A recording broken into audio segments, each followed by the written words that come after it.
high school. Okay. If you're able, turn on your cameras, just because we're gonna try to make the group as intimate as possible. The discussion as personal as possible. But if you can't, you understand. I'm going to hand over to the students as soon as possible. I just want to talk about the format and what we're planning to discuss today. And then I'll hand it over to Aaron, who's going to introduce the rest of the hour. The topic today is save student journalism, and we might just save democracy. These students, the students here on this panel have already done extraordinary things, whether it's organizing journalism panels on the lack of trust or the falling trust in the mainstream media, or coming up with a county-wide magazine in Montgomery County. And the purpose of that magazine was, during the pandemic, it became glaringly clear to some of these students that there was a severe divide between the students who could afford to print newspapers and the schools that couldn't. And so a number of the students on the Zoom call organized something called The Amplifier, which is a countywide magazine.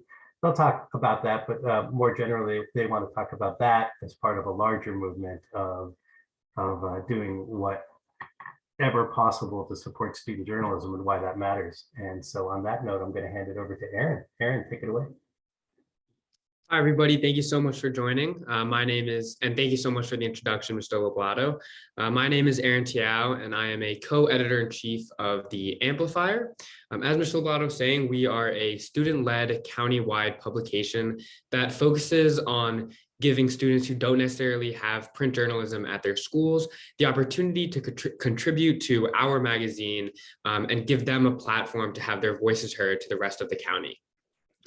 The panelists and I here today are all student journalism who have been immersed in all student journalists who have been immersed and have unique insight into the world of student journalism. We've been on the ground and we know the barriers we face, why student journalism is so important, where we fall short, and where we excel. In a time of social and political change, the student voice and the youth voice is as important as ever, and it is essential that we amplify it and let it know that they are heard. Before we get started into this panel, I want to give a quick run of show and a rundown of what's going to happen. So for the next 30 to 45 minutes, we are going, me and the panelists and I are going to have a Q&A session where we will hopefully give you guys all a look into what student journalism is like today and why it's so important. After that, we'll have a brief period where we will receive questions from the audience. After that, we will have a group discussion in this room for about 15 minutes, where you, the audience, will be able to ask the panelists any questions you have, and hopefully have a nice dialogue and conversation in this room. After that, we're going to have a debrief period where we will end the Zoom, and hopefully after all this time, you will learn why student journalism is so important and what we can do to make it even bigger.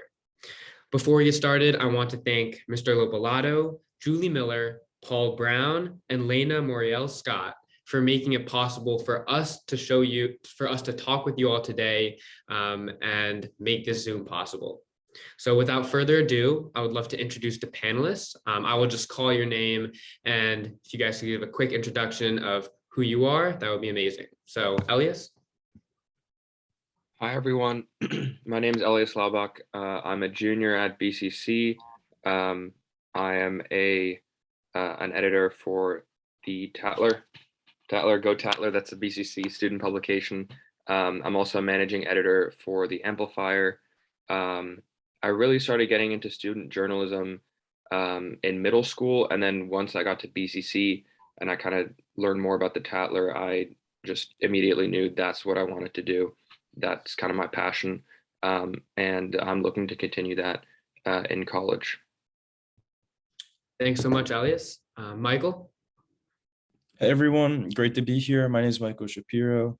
I am a co-editor-in-chief of the Amplifier, meaning me and Aaron do that together. Some good times. I also work on the Tatler with Elias and Aaron, Mr. Lopalato. We all have a good time with that.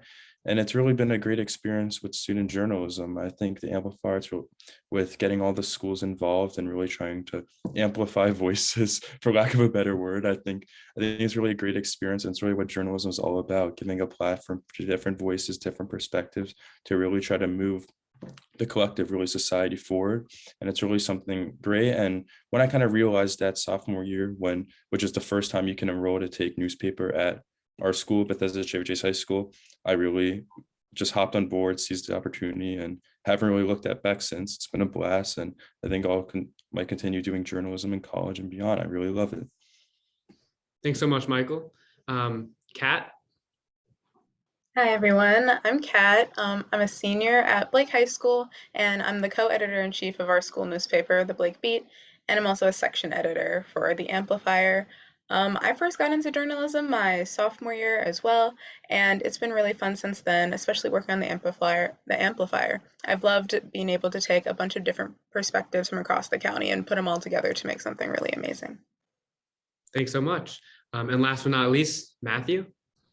Hi, everyone. I'm Matthew. I'm a freshman at the University of Pennsylvania. And for high school, I attended the Charles E. Smith Jewish Day School. I was very involved in student journalism in high school. I edited my school newspaper, our science journal, and I was also the editor-in-chief of the MoCo Student, which is an online publication that has a similar goal to the Amplifier, although I think it disaffiliated from MCPS in like 2013 or something of that sort.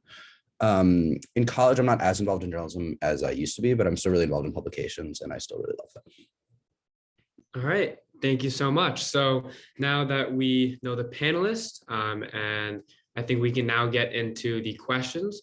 So my first is for Michael and Matthew. How can we ensure that student journalism on the high school and college level survives, thrives, and does both equitably? Well, yeah, I think for it really to true, I think first you have to define what you define thriving to be. Some people may define something really thriving being if some people may enjoy it, like a high school publication. Some may define as thriving if it really represents that school and helps those students. However, I would disagree. I think that in order for high school journalism to really thrive, you have to make sure that high school students all over, whether they can fund a newspaper, whether they have access to it. And I think in order for high school journalism as a whole to thrive, all high schools have to really, or as many as physically possible, should be able to really reap the benefits of that and be able to really enjoy it. Because I think that's what thriving is, rather than just a small group of high school journalists. Because if a few out of many high schools are enjoying it, high school journalism isn't succeeding, just that school is. So in order for high school journalism to really thrive, I think as many schools need access to quality publications and the opportunity to do so on the platform, to have their voices heard and be represented. Definitely, I can agree more. Thank you. Matthew? Yeah, so I'm going to kind of touch on or jump off of that a little bit. I think that from what I've seen in high school and in college, the biggest thing that is vital for a student-run publication is its connections to the community. If people really want to just like, I feel like there's always been disconnect in high school, in college, of just like there's this group of people who do the journalism, and then the people who are basically forced to read their articles by the actual staff members. Who I know in high school we literally just shoved copies of our newspaper into people's hands to get them to read it. And there's always a disconnect, and I really felt that we could have done a lot more to service the community and to really write about issues that people cared about and actually like get more input from the community. And I think that's extremely vital. Extremely vital to make sure this continues, that student journalism continues to thrive. Without the support of the community, without people wanting to read it, without people wanting to be engaged, and without on the journalism side actually servicing their wants and needs, I don't think there's any future, because people can just get their news from online large outlets of that sort. So I think it really needs to be community oriented. Definitely. And kind of building off on that point about equity and ensuring that it's more community oriented, where more people are able to have a voice in journalism. So how do you think that, and you touched on this, Matthew, a little bit, but how do you think that print journalism is exacerbating this issue, and more specifically equity and what you were talking about with building that community? So I actually do want to have all of the panelists here touch on that a little bit, but Matthew and Michael, since you kind of kicked it off, Do any of you guys want to start? Yeah, I'll start. Well, I mean, in a literal sense, yes, it is easier for more people to access a publication online. However, I do think the issue is not print journalism isn't the issue, and we have to move away from print. Rather, I think there's many issues where we see inequalities between wealthier communities, wealthier schools can fund newspapers, other thing. So I think it's more of a matter of addressing those issues of why can't they fund it? How can we help there? Because I do think journalism is much better, preferable. I think it's much required when you have a physical newspaper in hand rather than electronically, although the aspect of electronic, the great thing about that's really the accessibility. However, we found, as you know, with the Tatler, our school newspaper, we do have a online thing, and it really hasn't been as successful as the print part because it's not the same. Online journalism is not the same. It doesn't have the same draw. It doesn't have the same appeal. A big appeal of journalism is how it's called newspaper. It's synonymous with the texture, the physical newspaper, right? So I do think that although online journalism is more accessible in that way, I wouldn't necessarily say that print journalism's the reason that this inequality is exacerbating giving a platform to voices. Rather, I think it's really the institutions in place that allow for this inequality to manifest itself in journalism, just like many other things. So I don't think print journalism's the problem. Okay, thank you. And Matthew? I'm gonna disagree a little bit. I do see the value in print journalism, and I think it's incredible to like have a physical copy in your hand. I think that does provide a sense of community of like, oh, I've seen this work like physically that that these people have done, that these people have all contributed to. But I think that online journalism has much more a chance to overcome those equity barriers because it's so much cheaper to just launch a website. Yeah, obviously there's going to be money that has to go into that, but it's a lot cheaper than having to print out hundreds and hundreds of papers. And also I think that there's so many things online that could be utilized and leveraged to ensure communities are actually participating in this journalism. Like you can have Twitter and social media platforms, you can have polls, you can have engagement. I think community engagement is a really big thing that you can't really have when you're just giving someone a physical newspaper. So I really do see the value in online publications. Okay, thank you. Elias? Well, I'd kind of be somewhere in between. I think that obviously society moving more online, and obviously there's the cost barrier, which causes inequity. So I think online journalism is certainly more convenient, and it's vital to use that platform. At the same time, I am a kind of a traditionalist in the way that I prefer to read my news actually in my hands. I prefer to read off of paper. So I think that kind of a good middle ground is the way to go here. I agree with Matt that community engagement is much more conducive, like the online platform is much more conducive to community engagement. But I also think that if you want student publications to actually be read, having purely an online format isn't really feasible because, I mean, personally, I'm not to bash on the Tatler, but if I want news, I'm going to go to and I'm reading it online, I'm going to go to a larger publication like the Washington Post. I'm not going to go online to tatler.org. But if I were to get an actual copy of the Tatler, I would read that, and I would actually read the articles. So I do think we need to kind of find a way to use both of those methods of journalism. Thank you. Kat? So I think I'm gonna also have to disagree here. I think that it really does exacerbate this divide for students, but also for the audience as well. For students more specifically, as we've mentioned, it costs a lot of money and it also takes a lot of time and effort to have these print publications.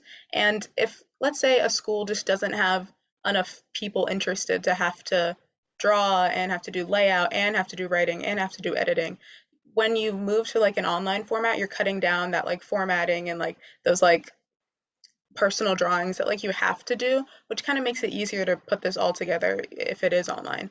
But also for the audience, online is just more accessible. You can get news out faster and you can distribute it further.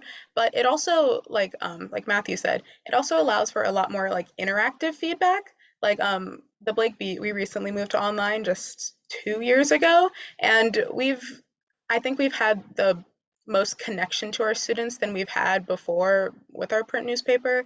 You can have comments on these posts. You can have them be reposted. You can really just have the community be more invested into what's happening, and they can really put their voice into it. And also just online just allows for more like updated news. I think that's a really big part of it. Once you print something, it is set in stone. There's no really like changing it without having to make an entirely new edition. But once you do have online, it's just as simple as editing, saying this was changed at this date, and just kind of giving the audience the like complete and true news that they deserve. That's a good thing. Yeah, thank you guys so much. I really like how it's kind of a discussion right now. And yeah, I really appreciate that. So before we move on to the next question, I want to ask, so for the audience, if you do have any questions, we are going to have a Q&A period for the audience in about like 25 to 30 minutes. So please, if you do have any, please direct message me in the chat, and we will try to get to all of those questions later on. So our next question for the panelists is, once again, I feel like it's building upon the discussion that we just had, but what are some examples of issues that student journalism could do more to address?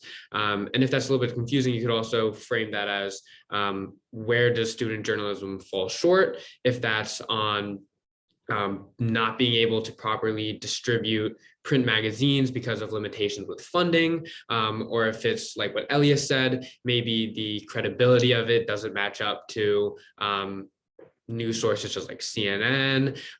So just based off that, where do you think student journalism falls short? And also, what do you think we can do to help fix that? I'll start with Matthew. Okay. This one's a tricky one. I think so. I was fortunate in my high school, at least, that we were funded by our school and we didn't have issues with actually funding our print edition.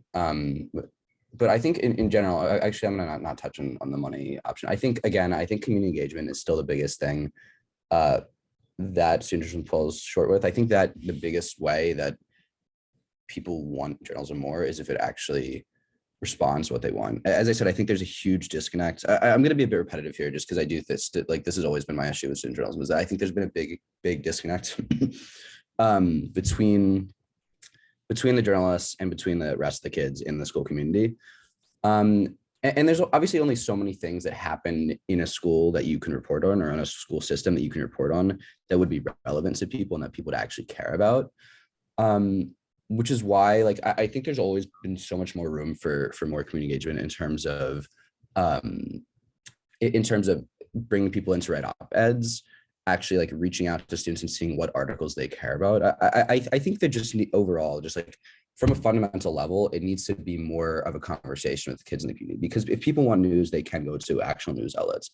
If people want to read something that's part of their community and part of their school community and something that they want to engage with, I think there needs to be that disconnect needs to disappear. And I think that that student journalists need to really reach out, find what people care about, work with them on articles, not work with them on articles, but like work with them, like figuring out topics, on figuring out issues within the community that people care about. Yeah, definitely. I agree with that. I feel like part of the allure with the Tatler is that it's written by students and it's about students' problems. So potentially what student high school journalism can be for is to talk about those problems and not necessarily try and compete with huge news sources. But yeah, I appreciate that. So Elias, do you want to answer that question next? Well, you sort of just touched on it. I think student publications need to become clearer on what their purpose is.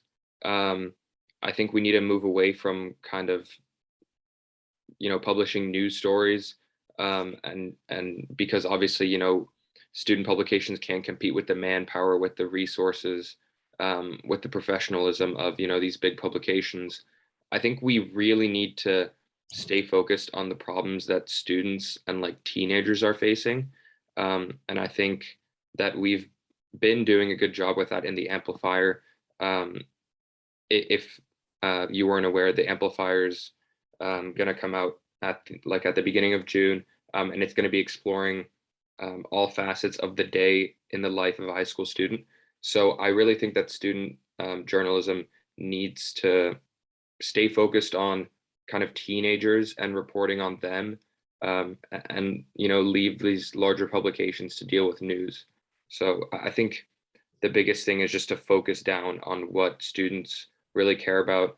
I think definitely incorporating more outreach into the community.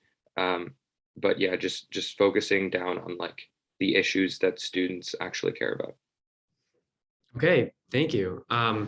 And we have been kind of, I wouldn't say bashing, but talking about maybe the shortcomings of student journalism a little bit for the past couple of questions. So I do want to change the tone a little bit, and I want to ask Michael and Kat if you guys could share a story or time when student journalism at any level you've been a part of or that you've been able to see stepped up and met a social or cultural challenge. So Michael, can you start off with that, please? Yeah, for sure. And this is actually a really good segue from the previous question.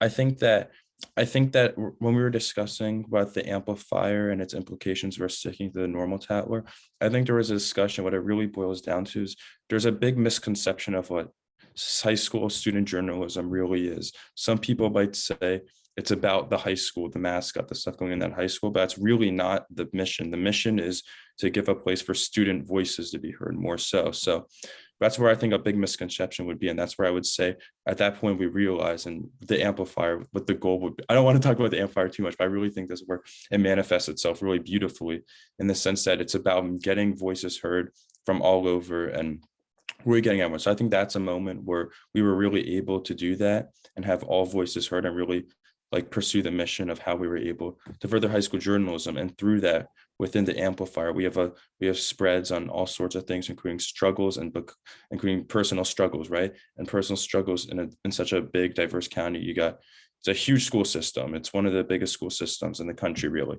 And the fact that you're able to represent all these different issues like that might be more prevalent in one place than another place. And it wouldn't be represented if it was solely in a publication from one school, but rather multiple schools. You have a diversity of issues and you really can address these multitude of issues and rather than one. And so I don't want to spoil the magazine, tune in, but you'll really see that it's really represented. Should this magazine have solely been consolidated to our high school, Bethesda Chevy Chase High School, you wouldn't have heard the issues or the prevalent things that truly need to be addressed in other places that should be represented equally. Definitely. Yeah, I think that, and like you said before, I don't want to keep on like upping the amplifier, but I do believe that there needs to be more publications where it's focusing on not just one school. A lot of times, I'm part of my high school newspaper. I think it would be pretty cool if you could start changing that to I'm part of my countywide newspaper, my statewide newspaper, where it's really not just a centralized spot of 1,000 kids and then like 30 that are actually writing it. But it's a much bigger process and a much larger production where we can get more students involved, more voices heard, and really represent more people in the end. So Kat, do you also want to go on about, kind of take that question? Yeah, so this kind of goes back to what Elias was saying about how we as like student newspapers, we can't really compete with like the big guys and like report on like these like really hard news. At the beginning of this year, the other editor-in-chiefs and I at the Blake Beat, we decided that all of our articles that we publish, they're gonna have some sort of direct connection to our Blake community. Because in past years, we've seen that the news that we were reporting was really nothing new than what like these other big guys were reporting, like the Washington Post and all of that. So we decided that any topic that we were going to cover, even if it was like an international news piece, we were going to connect it somehow to our Blake community. For example, we have been covering the Ukraine crisis a little bit, but we've been really taking that and focusing on the Ukrainian students who are at our school and like what they're thinking about. Do they have family in Ukraine? How they're dealing with it? What people in our community are doing to help out those that are in that crisis and stuff like that. So I really think that we've done a really great job of that, and we've also done a really great job of making student journalism more fun, because I think journalism in itself can seem like kind of boring, like, oh, these are the facts, this is this. But at least at the Blake Beat, we've been focusing a lot on entertainment and opinion and like life articles, just stuff that in general that students are going to enjoy more and have them read more. For example, there's one person on my newspaper, they made an article about which monster flavors are the best. And even though that's not the most serious thing in the world, these are these are things that students enjoy reading, and that's going to make them keep coming back to the newspaper. So I think getting over that divide on journalism, but also having students read it is something that we've been really working hard to do. Yeah, thank you. And something that you said there was about Ukraine and how you were kind of able to touch on that really large issue and bring it to something where it was related and connected to students at Blake. So, but another theme that's kind of, I feel, been talked about in this panel is that for student journalism, maybe, why is for student journalism is kind of like stay in your lane. But when it comes to these big issues and how it relates to students, is it that you want to make it so these issues are taken down to a local level? And if we do just keep it, actually, yeah, sorry, I'll stick with that. So for these big issues, do we want to just try and boil it down to the local level? And if we do you think that's depriving students of getting student opinion, not necessarily adults, on these large issues, even if it doesn't necessarily relate to students? If you need me to repeat that question again, that's fine. But yeah, and I'll give that to Elias. I will get to that question. I wanted to kind of harken back to your previous question because I had actually been thinking about that. So the previous question was, give an example of when student journalism had an impact on the community, was successful. So earlier this year in March, there was an article published in the student publication of Whitman High School. And, obviously don't want to give them too much credit. They're BCC's rivals. No, I'm just kidding. So basically there was an article published about this event called Vikathon. And Vikathon is basically caps off the Whitman SGA's month of fundraising every year. And so it's basically a dance. It's from 8 p.m. to midnight, hosted at school. And it's been going on for about 10 years now. And so there was an article published where two female students came forward and shared their stories about how they were sexually assaulted at Vikathon. And Vikathon had been known to be a very toxic atmosphere where it wasn't really about a dance. It was more about hooking up with the highest number of students you could in one night. And so obviously that creates an atmosphere that's ripe for sexual assault. And so they came forward with this, and instead of talking to their administrators first, which, events like this, students have tried talking to administrators first before coming forward with their stories. Their voices have kind of been suppressed. They published this in an article online, and the next day, Vikathon was canceled. And so I just think this is a really great example of how students can share their stories and really put pressure on leaders by making their stories public. And I think that student publications are the perfect way to do this. So that was kind of my example of how student publications are really making an impact in communities. And sorry to go to the previous question, Aaron. Can you remind me of the question that you just asked? Yeah, so I'm essentially it was for what I feel with a lot of these newspapers and publications at the student level is that one of the positives and pros is that it gives you a student opinion.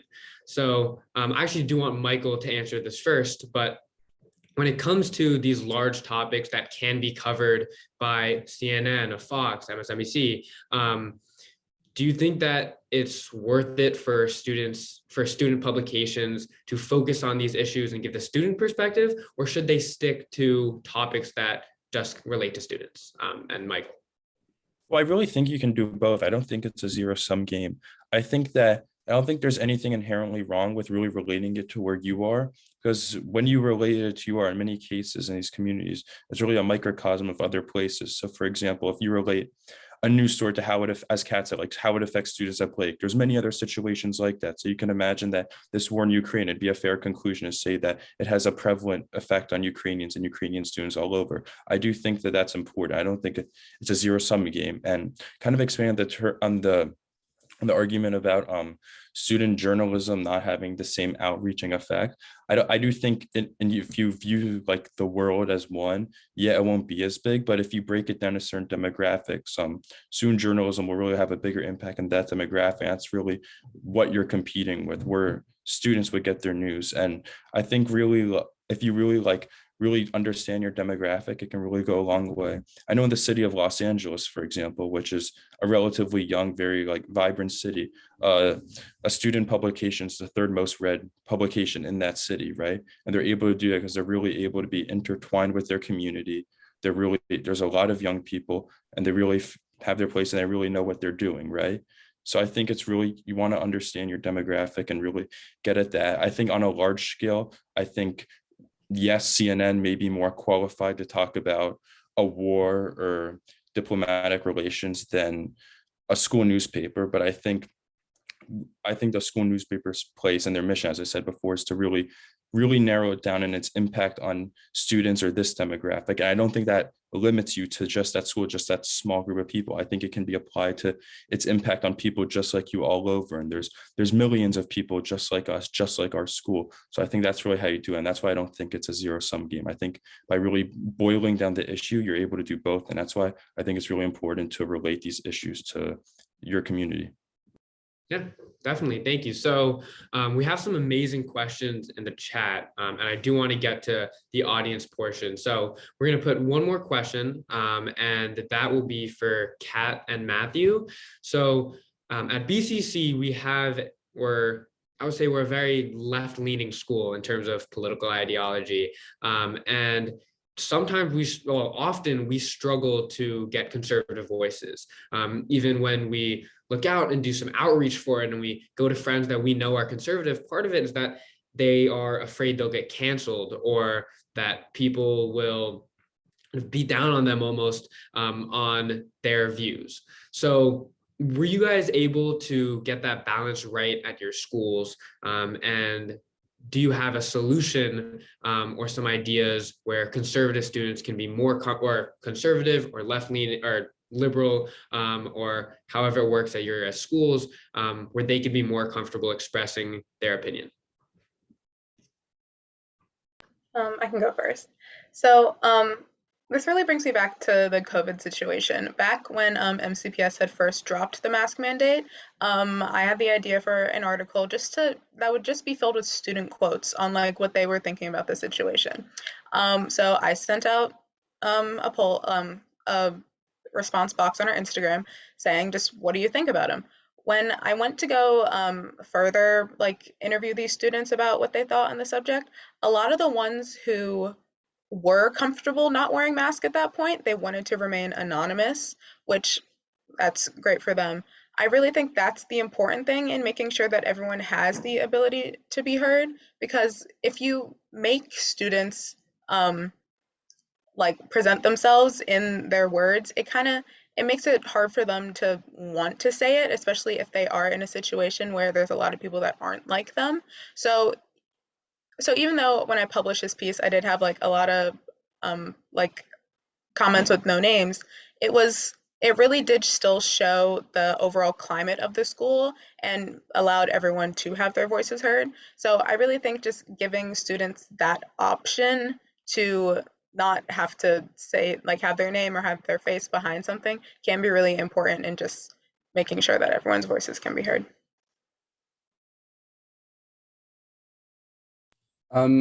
I think so. Yeah. So I think that anonymous sources are really a great way for people to be able to contribute if they are afraid of getting like losing friends and things like that.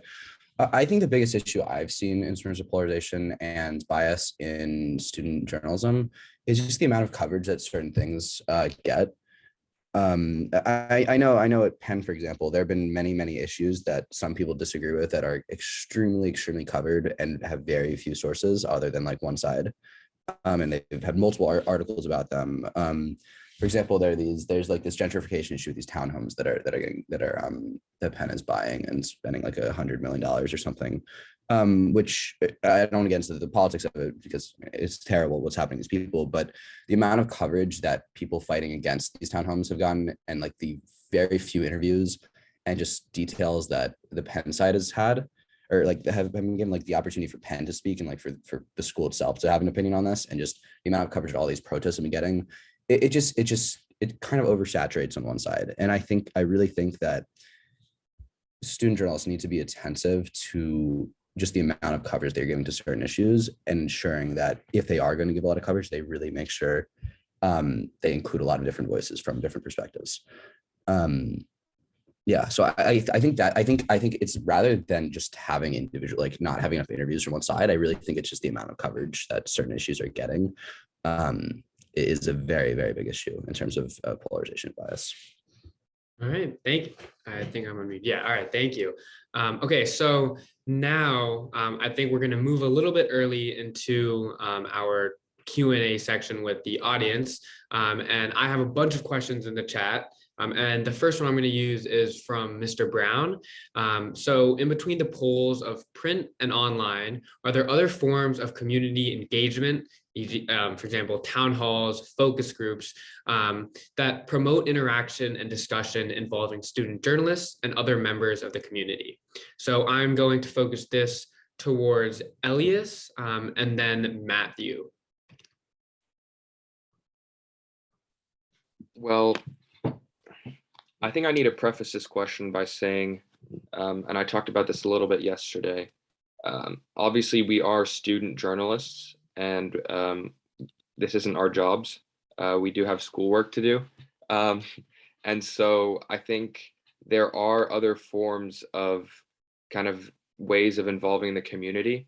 But it is very challenging to organize a town hall, especially because, you know, you're not going to be able to have it during the school day and expect people from the community to actually show up. So you would have to have it outside of school hours. It's a big time commitment. And so I think kind of the best way to involve the community may not be one of these in between things. I think, as Matt was talking about, the advantage of having an online publication is that you can get kind of instant feedback. And so I think in terms of student publication, I'm not talking about, you know, large newspapers here. In terms of just student publication, I think that the most feasible way to involve the community would be in an online format. You know, comment boxes, polls, just things like that. I think that's the best way to involve the community, just because, you know, it's very difficult to organize these town halls. And even if you were to organize that, you know, when you hear people's voices, then you want to follow up with them. You want to keep working with them to see and implement their ideas. So I think it's very difficult. And so therefore, I do think that an online form is the best way to involve the community. Okay, thank you. And I'll repeat the question again, but essentially it is how can we utilize other forms of community engagement, such as town halls and focus groups, to involve other students, create discussion, and really create that community that you were talking about, Matthew, earlier. So yeah, do you want to answer that, please? Yeah, sure. No, I agree 100% with that town halls are very much unfeasible. I know like our student government in my high school had town halls, and I go to a fairly small, like I went to a small interconnected school. Like even when the student government had town halls to like see what people's concerns were, no one came. People don't take the time out of their day to like voice their concerns with issues that like maybe they care a little about, maybe they don't care about. And I think in terms of student journalism, like they're going to care about those issues even less because oftentimes they're not really affected directly. It's not like an issue like they care about with regarding the school that like the student government would want to fix, which is why I think having fun forms of engagement is really effective. This is going to be a bad example. This is not something I'm advocating for. It just is an example I'm going to use. I know like the Washington Post is a TikTok that like very much like it brings in a lot of like young voices just to like care about certain issues because they like have fun skits and things like that. Obviously, I don't really think TikTok is like the best venue for journalism or community engagement, but I do think that having even just like an active Instagram page where you have polls or you have like, because it's very easy to do polls on Instagram, it's very easy to do polls on social media. It's just a very simple way to get the community involved that doesn't require like them to put in a huge amount of time and then to sit down for a town hall for an hour. I think if it's something they can look at even simply for like a minute and just like be like, oh yeah, yes, no, yes, no. It's just a way to get their opinions and their thoughts, or whether they care about certain issues, or like whether just literally just asking that question, like on Instagram, do you care about this issue? Do you want this covered? Things like that, just to get their input a little bit. And I was gonna say one more thing. I'm completely blanking what I was about to say. I was gonna say one more thing. If I remember it, I'll type in the chat, but I forget what I was about to say.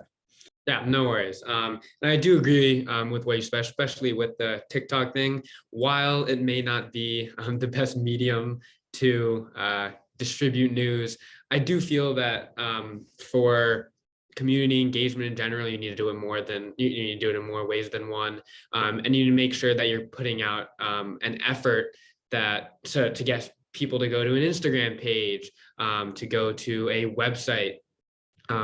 So yeah. And then another question is from Mr. Lopalato, and that is, the title of this session is to save student journalism and save democracy.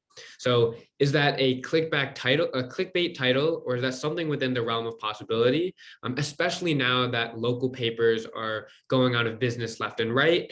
And it seems that the news sources that are reputable and trustworthy are becoming more and more one-sided. So do you think that students can fill that gap? And I will give that to Michael first. Yeah, sure. I just want to can I just say something about the previous point really quick?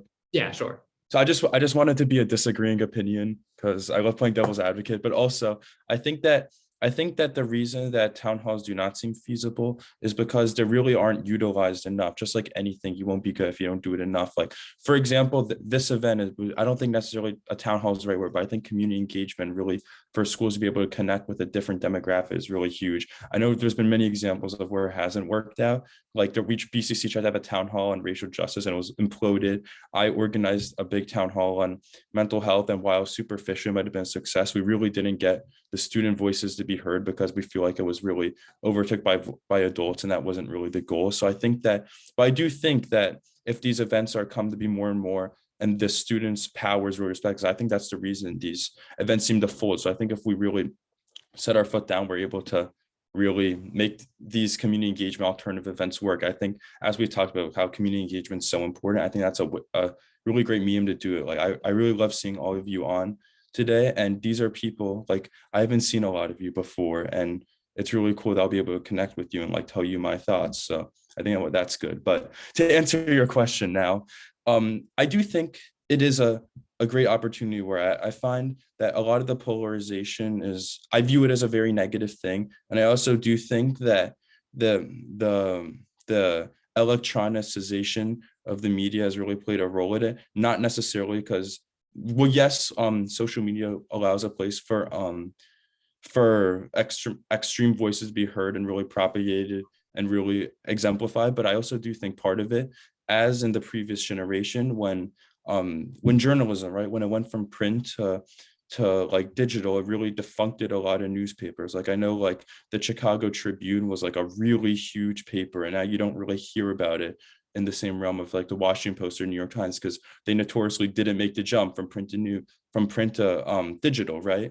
So I do think that there really has been there's really been a much more narrower amount of sources made from this transition, and it really has put journalism kind of in this really weird spot. So I think as the future goes to to digital more and more. I feel like we're in a unique place where we can really bring journalism to a, not that it was perfect before, but I do think there was less polarization in the past. I think that was a positive aspect. I think as young people, as we're more accustomed to the digital thing, and I think that as it becomes the status quo as opposed to something that's changed and this negative attribute has been raised, I think that it really can move towards something that can really be broad and fixed. I think if we really work towards it, I know it's a big value that's being promoted in journalism a lot. So I think pretty much because we're not changing now and digital seems to be the future, I think it can really be fixed, and as it becomes the status quo, be adjusted. Okay, sounds good. Thank you, Michael. And I will move to Kat next, and I'll repeat the question. So the title of this session is Save Student Journalism and Save Democracy. Is that a clickbait title or something within the realm of possibility? Local papers are going out of business left and right, and big news sources are becoming more and more one-sided. Are students able, is student journalism able to fill some of that gap? Yes, yes and no. I definitely think student journalism does have a place in creating more objective journalism. I think it's so funny because adults usually see teenagers as like the emotionally reckless ones and like the ones that like are like so biased. But I think at this age, we have a very good grip of how important it is to say unbiased. Like in our English classes and like our research classes, it's like really fed to us that you can't make a claim without like the factual evidence to back it up, and like we're really taught how to identify bias sources and how to not be biased in our own once when we communicate. And I think these people like in these positions of power in like these really big publications, they have a tendency to like forget to check themselves because they're in such a high position. So I definitely think student journalism can help to fix that gap, but I also think it should not be on us to do that. I think we should be like holding these bigger corporations accountable of what they're doing, especially because they definitely will have a bigger impact than our student newspapers can have. So I think we can have a role in helping to fix this, but it should not be put entirely on the students to be the solution for like this growing divide. Yeah, definitely. And I think that goes back to what Elias was saying about how we don't like, we have school also. This is not our full-time job. So when it comes to student journalism, I think that we do have different perspectives. And I do feel that in some ways we have the ability to be more objective than some news sources, especially because there are a lot that are very, very subjective and questionable. But yeah, I agree with what you said there. So we have one more question, and then we may get into the conversation part of our panel with the audience, but this is from Mr. Goldman. So typically the strongest high school journalism programs are those with highly committed publication advisors. Schools without a program or with a weak program usually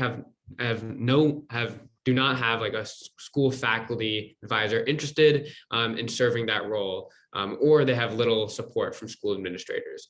So what are the panelists' thoughts? And I'll give this to Elias and Matthew, but what are your guys' thoughts on the roles of advisors and administrators with student journalism? I think they play a huge role. I mean, I just think that they kind of give the magazine or the publication direction. Certainly, Mr. Lopalato is a great example of this. And, you know, I'm not just saying this because he's going to be writing me a letter of recommendation, but I think that just having, you know, a teacher who actually cares about the newspaper, obviously we're still just kids, so we don't have a great idea of how to run a publication. I think having an adult to bounce ideas off of, having an adult to, you know, sometimes help us set up interviews or organize events like this one. I think it's just so huge because after all, we are just students, and having an adult on your side is really crucial if you want to kind of make the idea behind a student newspaper into reality. So I think they play a huge role in that. And then adding on to that, I think when a school doesn't have someone who cares about the student newspaper, who puts a lot of time into that, I think it's demoralizing for students, because they don't have someone to kind of look up to, and help guide them through this process. And it just makes it so difficult for students to make their voices heard and to kind of become young journalists. So yeah, mentors play and teachers play a huge role. Definitely. Matthew? Yeah, my high school journalism advisor was extremely influential. Sasso was incredible at just supporting us, always being there, spending so much of her time with us in the publications room, working with us, giving advice, not just in journalism, just life in general. And without that mentorship, I would have not been engaged with journalism as much. I wouldn't have just had the passion that I had for it, and still have for it. Although, as I said, I'm not involved in DP. And yeah, she was extremely influential. And in terms of administrators, I think it's incredibly important to foster those relationships. I did go to a small school, so I had close relationships with administrators. I knew all of them. They all knew me, which was not only helpful for just like finding articles and getting sources for articles, and just having people to interview, but also just because like they were supportive of the journalism program at JDS. I know like the year before I left, we signed a free press agreement, because being a private school, we didn't have like the I forget all the different court cases, but we didn't have like the free speech support that I know that public schools do. So we did sign that with the administration because they were so supportive of journalism. And without having that, administrators who would fund the paper, let us publish what we wanted, it would have been incredibly terrible. We would have not, like, I know private schools that have had many issues with like being allowed to not being allowed to publish certain things, having funding issues because they didn't have the school funding. It to be entirely self-funded. So I think having a great advisor is incredibly important, and also just having connections with the administrators was incredibly important. Okay, thank you. So I thought those were some incredible responses. And Mr. Brown, I want to ask you, should we stay in this format where we are asking panelists questions, or should we move into kind of an audience conversation? Well, Aaron, what do you think? I mean, I think it'd be nice to have some questions, but Mr. Lopolato, I think also is the moderator and host, so he might want to suggest. Well, I think we should make it an organic conversation, but not go into breakout rooms, because by the time you get into breakout rooms, we'll lose the mojo. So, Yep. Sounds good. I'll start, Aaron. And this goes to everyone in the room, not necessarily the panelists. I'd love to hear from everyone. Where should funding for school journalism come from? Should it come from the county? Because David Simon, I don't know if you know the name David Simon. David Simon wrote The Wire and Treme and a number of HBO series. He was a journalist for the Baltimore Sun. He was a former editor of the Tatler, the BCC paper, and he argues that a school paper should have an antagonistic relationship, or an adversarial, if not antagonistic relationship with its administration. I mean, it should not be cozy with its administration. So where should the funding come from? I mean, should it come from ads? Because then, because that doesn't sound fair to schools that are nowhere near like retail and restaurant areas. I'm just wondering, what should we do to fund school papers and magazines and websites for that matter? So I can actually answer that and then see if anybody else has some responses. But I feel like it should be a mix of both fundraising and then support from the county or state. Because we're student journalists, we're not going to be able to raise as much money as we would want. And without support from a school or without support from the school or the county, it would be incredibly difficult for us to produce a magazine. For example, with the Amplifier, I believe we have $25,000 from the county. So as much as I would love to say we could, I don't think it would be possible for students to raise that much money, and really make sure that this magazine is effective and good. So on that part, I do feel that in the start and in general, there needs to be some funding from the county, especially for students. However, I feel like part of the appeal and part of what student journalism is that it's student journalism. So if you are within a school, you're reporting on your school, you're supposed to be that unbiased source where you're able to speak your mind. You can talk about whatever you want as long as it's appropriate and not like crazy, but you're able to voice your opinions in a way that you wouldn't be able to do in your English class. And the appeal is that people will read it. So when it's such an independent activity, kind of moving away from the school, say you have that antagonistic relationship, I do feel like part of it is that you need to raise some of your own money. If everything is paid for by the county or by the school, you are dependent on them for the like functionality of your magazine. So I feel like for the sake of independence, unbiased reporting, and really making it feel like students are leading this charge, students need to be at least in part helping with the funding of it and making sure that the magazine can live on even without county or state support.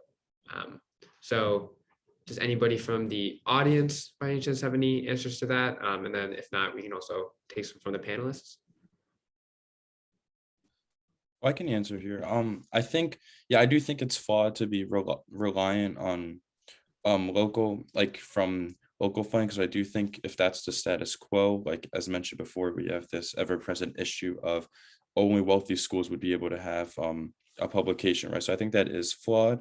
I do think that there's other ways that a more committed journalism department could manifest itself and really help itself besides just having greater numbers of sheer fund. I think they would be able to get that funding if it's demanded with a greater volume of effort, if it's such a great department. So I do not think that it needs to be completely reliant on just like the PTA or something. I think that's wrong because it really would leave, if that's a status quo, it would leave other people in the dust, because then obviously the county wouldn't fund some schools and make them pay for others.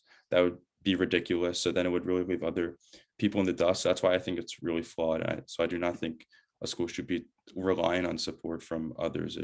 A school's journalism department should not be relying on its PTA or an organization like that, because that's at a dangerous status quo. On that, I actually do want to say something that may even go against what I was saying earlier, but for students, like say you're not reliant on that funding, and say you don't get a ton of funding in general from the county. For schools like BCC, where it is in a very affluent area, fundraising is a lot easier than a school in a place that's not necessarily as wealthy or in as nice of an area. So for those schools, if they do not get full support from the county or from the state and are not necessarily able to raise that funds, what happens to that journalism program, and what can we do to, what would happen to that journalism program, and how do we avoid that? So that's kind of for everybody. If someone wants to say something there. I think maybe a proven solution would be everyone's eligible for funding from the county. I just thought of this like right now. This is very raw, but like I think everyone would be like could be eligible potentially for funding if they met certain requirements with their publication, like they had this ready, they had this many members. Because I think giving every single school a certain amount of funding equally would be wrong, because in an ideal world, obviously all of us here love journalism. If not, we would be here, but it's not really the case. And you might have more people interested in journalism at some places rather than others. So I think it would be wrong to give everyone the same amount of funding if it's not really proven that people are interested, because that would be the money would go to waste for some people and other people could really use it. So I think maybe a cool solution, like I just thought of this, but maybe if you met XYZ requirements, like and they'd be flexible, but you could say like, if you have this many people or you have this many articles, you get this amount of impact or community engagement, you'd be eligible to get this funding to really continue what you've done. So I think that'd be a good balance, but I'm not sure if that's actually how it works. I just thought of that, but that was just something that came to mind. I just, for the first time in Montgomery County history, the head of graphics and printing got approval to allow schools to use instructional material money to pay for some publications. And I don't know if you guys think that feels right or not. He just realized that why isn't this stuff instructional? Like, for example, they have funds to buy schools have funds to buy trumpets for the music department through instructional material funds. And it just occurred to him that why aren't journalism classes tapping into instructional material funds to print papers? And so he got approval from MCPS to do that. I mean, that could be a game changer. Is that the way to go? That's one question. The other question I would like, because we're running out of time, is I know three people here are connected to the University of Maryland. I don't know some of the others, but I know Jay, I know Paul, I know Quinn. Have you felt a difference not having a print newspaper at school? I mean, what's been the impact of losing your print newspaper at UMD? I mean, no big deal, qualitatively different, because you guys can speak to the lack of a print newspaper and whether it really affects the school or not. I guess I can give the student's perspective because I'm a grad student. I came into UMD at a point where we had already not had a print newspaper, but I think that the two newspapers that we do have, kind of the university sponsored strategic communications newspaper and then the independent student run newspaper, I think they do a really good job of getting that information out to students through their various social media platforms. We also get emailed a lot of noteworthy articles. So even though we don't necessarily have that print anymore, as long as they're following up with new forms that people can interact with in tangible ways, I think there's ways to kind of make up for that deficit. So even though I wasn't here for the transition, I can say that I think the newspapers at UMD have done a good job of compensating for the fact that they're not printed. I would add to that I don't think I was there for the transition, or I wasn't as aware of it. But I prefer print. I mean, I want to have that option. So I do read the Washington Post print edition. I get it delivered. But the Diamondback is emailed to me, and I find that really convenient. It's nice to have a mix of the two. It may not work for some people, but I don't know if they've fallen off in terms of the number of readers because they went online. It's helped me to read it more, but I do like having that option. But in this case, it was just not economical for them to do that. But it may be different for students. It's emailed to you as a newsletter, or are you just getting like individual articles like Quinn was talking about? I get it every day of its publication. They email out the. What does it look like? Does it look like a paper? Like, does it look like a PDF or? Yeah, it's a PDF. Jay, I know you followed Maryland journalism, like not to put you on the spot, but losing your paper, how long has it been without a paper? 5 years? I think at least now, maybe a little longer. I'm a traditionalist, probably more like Paul.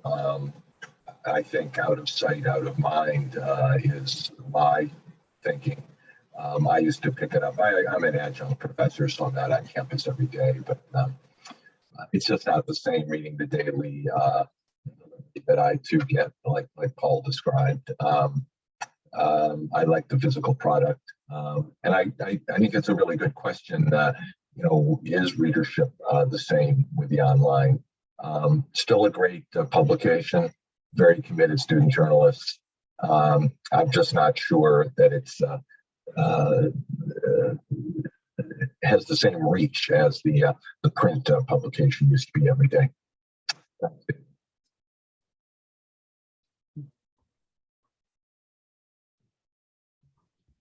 I had one more question for Kat, and then we have about 5 minutes left, so you can take it in whatever direction you'd like. And Kat, you talked about the more entertaining aspects of more entertaining directions you've been able to take the blank paper in, which is great.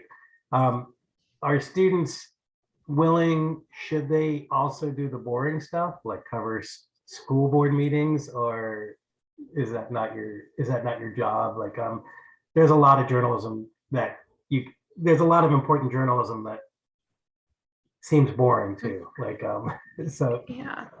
should we be doing that? So at the Blake Beat, each staff writer has requirements for each quarter. For each quarter, they have to do at least one news piece, at least one feature piece, but then they have the freedom to do two more pieces in whatever section they wish.